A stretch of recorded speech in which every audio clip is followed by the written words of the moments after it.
사울이 다메섹에 있는 제자들과 함께 며칠 있을새 즉시로 각 회당에서 예수가 하나님의 아들이심을 전파하니 듣는 사람이 다 놀라 말하되 이 사람이 예루살렘에서 이 이름을 부르는 사람을 멸하려던 자가 아니냐?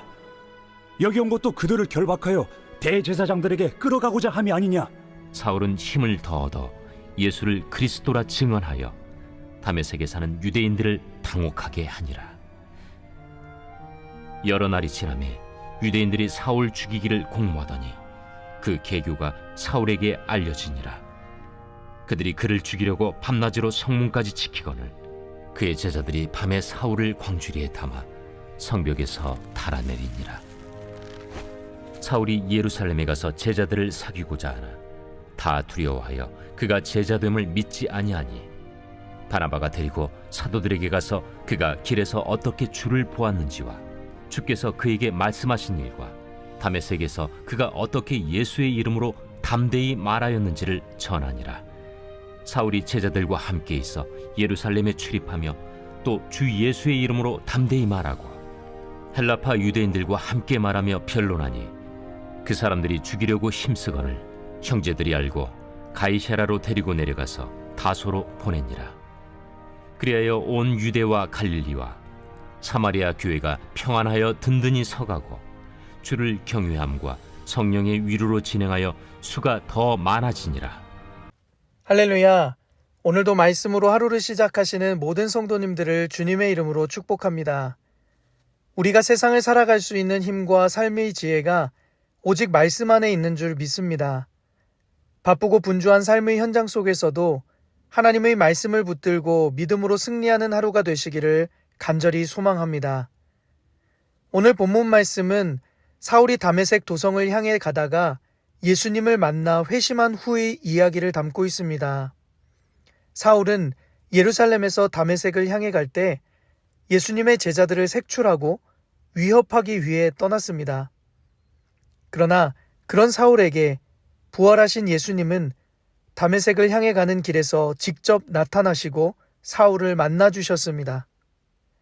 사울은 예수님의 강권적인 은혜를 경험하며 인생의 완벽한 전환점을 맞이하게 되었습니다. 예수님을 믿는 사람들을 적대시하고 그들을 핍박하던 삶에서 죄인된 자신을 위해 죽으시고 부활하신 예수님을 전하는 삶으로 변화되었습니다. 사울은 자신의 공로나 의지가 아닌 전적인 하나님의 은혜로 구원의 은혜와 감격을 누렸습니다. 사울은 그 은혜를 다메섹에 있는 예수님의 제자들과 함께 나누며 진정한 주님의 제자로 살아가기를 원했습니다. 본문 말씀 19절 하반절은 이렇게 기록하고 있습니다. 사울이 다메섹에 있는 제자들과 함께 며칠 있을새. 다메섹에서 사울은 제자들과 며칠을 보내며 무슨 일을 했던 것일까요?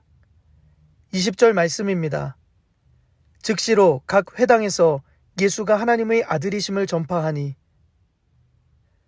다메섹은 유대인의 회당이 있었던 곳이었습니다. 회당은 유대인들이 하나님께 예배를 드리는 장소였고 자녀들을 율법으로 교육하는 장소이기도 했습니다.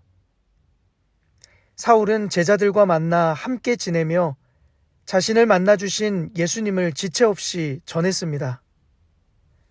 회당 중심의 삶을 살았던 유대인들에게 회당은 복음을 전하기에 적합했고 사울은 거침없이 복음을 전하기 시작했습니다. 이런 사울의 변화는 사람들에게 너무나 충격적인 일이었습니다. 21절과 22절 말씀입니다. 듣는 사람이 다 놀라 말하되 이 사람이 예루살렘에서 이 이름을 부르는 사람을 멸하려던 자가 아니냐. 여기 온 것도 그들을 결박하여 대제사장들에게 끌어가고자 함이 아니냐 하더라. 사울은 힘을 더 얻어 예수를 그리스도라 증언하여 다메섹에 사는 유대인들을 당혹하게 하니라. 사울의 변화를 본 사람들의 반응을 21절 말씀은 듣는 사람이 다 놀라며 말했다라고 기록하고 있습니다. 분명 사울은 예루살렘에서 예수님을 부르는 자들을 죽이려던 사람이었기 때문입니다. 그리고 그들은 여기에 온 것도 예수 그리스도를 믿는 사람들을 붙잡아 대제사장에게 끌고 가려 함이 아닌지 오해하게 됩니다. 여기서 중요한 것은 이에 대한 사울의 반응입니다. 사울은 자신을 오해하는 그들을 향해 오히려 더 힘을 얻어 예수를 그리스도라고 전했습니다. 그리고 그 반응에 유대인들은 당혹스러워 했습니다.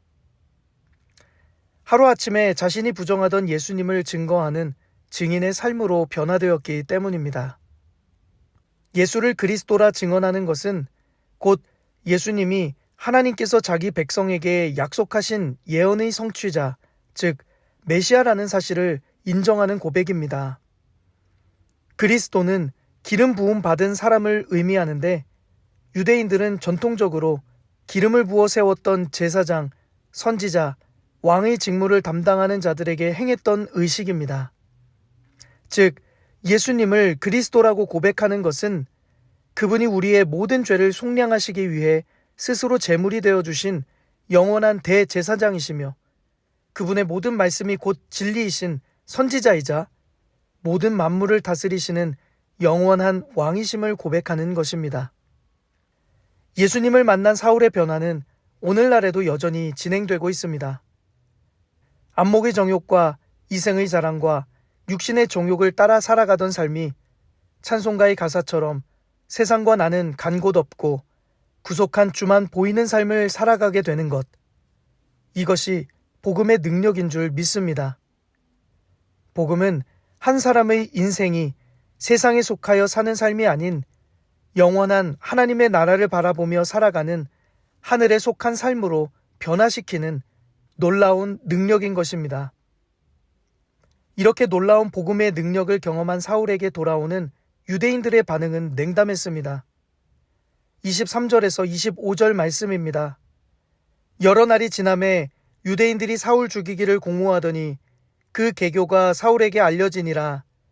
그들이 그를 죽이려고 밤낮으로 성문까지 지키거늘 그의 제자들이 밤에 사울을 광주리에 담아 성벽에 달아 내리니라. 예수님을 십자가에 못 박았던 유대인들은 사울이 전한 복음을 듣고 그를 죽이고자 했습니다. 참 아이러니하게도 위기에 처한 사울은 자신이 체포해서 예루살렘으로 돌아가려고 했던 예수님의 제자들에게 오히려 도움을 받고 생명의 위협을 피해 예루살렘으로 돌아오게 됩니다. 이어지는 26절에서 30절 말씀을 보겠습니다. 사울이 예루살렘에 가서 제자들을 사귀고자 하나 다 두려워하여 그가 제자됨을 믿지 아니하니 바나바가 데리고 사도들에게 가서 그가 길에서 어떻게 주를 보았는지와 주께서 그에게 말씀하신 일과 다메섹에서 그가 어떻게 예수의 이름을 담대히 말하였는지를 전하니라. 사울이 제자들과 함께 있어 예루살렘에 출입하며 또 주 예수의 이름으로 담대히 말하고 헬라파 유대인들과 함께 말하며 변론하니 그 사람들이 죽이려고 힘쓰거늘 형제들이 알고 가이사랴로 데리고 내려가서 다소로 보내니라. 예루살렘에 돌아온 사울을 보며 예루살렘에 거주하던 제자들의 반응은 두려움이었습니다. 스데반의 순교 현장을 생생하게 목격했던 제자들이 사울의 회심을 믿지 못했기 때문입니다. 그런 사울에게 하나님은 예루살렘의 제자들과 함께 교제할 수 있도록 바나바를 만나게 하셨습니다. 사도행전 11장 24절 말씀을 보면 바나바는 성령과 믿음이 충만한 사람으로 예루살렘 공동체에서 신뢰받는 사람임을 알 수 있습니다. 하나님은 그런 바나바를 통해 두려움에 사로잡혀 있는 제자들에게 하나님이 사울을 통해 어떤 일을 행하셨는지를 설득하게 하셨습니다. 그리고 비로소 사울이 제자들과 함께 신앙의 공동체의 일원이 되었습니다. 이것이 가능했던 것은 사울의 완벽한 회심이 있었기 때문에 가능했던 것입니다. 사랑하는 성도 여러분, 우리가 그저 교회 공동체의 일원으로 등록했다고 끝이 아닙니다. 진정한 교회의 일원이 되어 성도로 살아가려면 예수님의 제자로 살아가야 하는 것입니다. 예수님의 제자들이 함께 모인 공동체가 교회이기 때문입니다. 예수님의 제자가 된다는 것은 어떤 의미일까요? 세상을 쫓아 살아가던 지나간 삶을 돌이키고 예수님만 따라가는 삶을 살기를 결단하며 살아가는 것입니다. 사울이 회심한 후 인생의 가치관이 변화됐던 것처럼 우리 또한 예수님의 제자가 되기 위해 철저히 자신을 부인하고 예수님이 주인 되며 하나님의 말씀대로 살아가는 삶을 추구해야 하는 것입니다. 그런데 우리가 진짜 예수님의 제자로 살아가다 보면 거센 저항도 받게 됩니다. 그래서 사울은 27절과 29절에 두 번에 걸쳐서 담대하게 복음을 전했음을 고백하고 있습니다. 증인은 헬라어 아루티스라는 단어로 순교의 의미를 담고 있습니다. 복음을 전하는 증인의 삶을 살아가는 것은 생명의 위협 앞에서도 담대한 믿음을 소유해야 합니다. 세상은 돈과 권력과 명예를 따라가는 만몬의 신이 지배를 하고 있습니다. 그 기득권을 빼앗기지 않으려고 예수님을 십자가에 달려 죽게 했던 것입니다. 사울 역시 헬라파 유대인들로부터 죽임을 당할 위협에 처하게 되었습니다. 그리고 사울을 잠시 그의 고향인 다소로 피신시키게 됩니다. 사울이 회심하고 복음을 전했지만 결국 피신하게 되었습니다. 그러나 그 결과는 어떠했을까요? 31절 말씀입니다. 그리하여 온 유대와 갈릴리와 사마리아 교회가 평안하여 든든히 서가고 주를 경외함과 성령의 위로로 진행하여 수가 더 많아지니라. 사울이 더 이상 예루살렘에서 복음을 전하지 않아도 교회는 든든히 서갔습니다. 박해가 있지만 오히려 교회는 평안하며 든든히 세워져 갔다고 성경은 기록하고 있습니다. 사랑하는 성도 여러분, 세상이 주는 두려움에 굴복하지 않으시길 바랍니다. 어떤 위협 속에서도 믿음을 잃지 않고 나아갈 수 있는 것은 오직 세상보다 더 크신 주님을 경외하는 마음인 줄 믿습니다. 그 경외함이 우리 가운데 있을 때에 초대교회 성도들에게 위로와 승리를 주셨던 것처럼 주님을 경외하는 마음으로 믿음의 삶을 살아내시는 성도님들의 삶을 통해 놀라운 영적 부흥을 경험하게 하실 줄 믿습니다. 오늘 하루도 복음의 능력으로 승리하며 세상이 줄 수 없는 담대한 믿음으로 살아가시는 모든 성도님들 되시기를 주님의 이름으로 간절히 축복합니다. 함께 기도하겠습니다. 사랑의 하나님, 죄인된 우리의 삶에 찾아와 주시고 제자 삼아 주심에 감사드립니다. 진짜 예수님의 제자로 살아가도록 예수님이 주인 되며 말씀대로 살아가는 삶이 되게 하옵소서. 어떠한 핍박 속에서도 세상이 주는 두려움에 굴복하지 않게 하시고 세상보다 더 크신 하나님을 경외하는 마음을 소유하게 하옵소서. 날마다 복음의 능력으로 승리하며 세상이 줄 수 없는 담대한 믿음으로 살아가게 하옵소서. 예수님의 이름으로 기도드립니다. 아멘. 이 시간 오늘 우리에게 주신 말씀을 붙들고 특별히 오늘은 주님의 교회의 모든 예배를 위하여 함께 마음을 다해 기도하시겠습니다.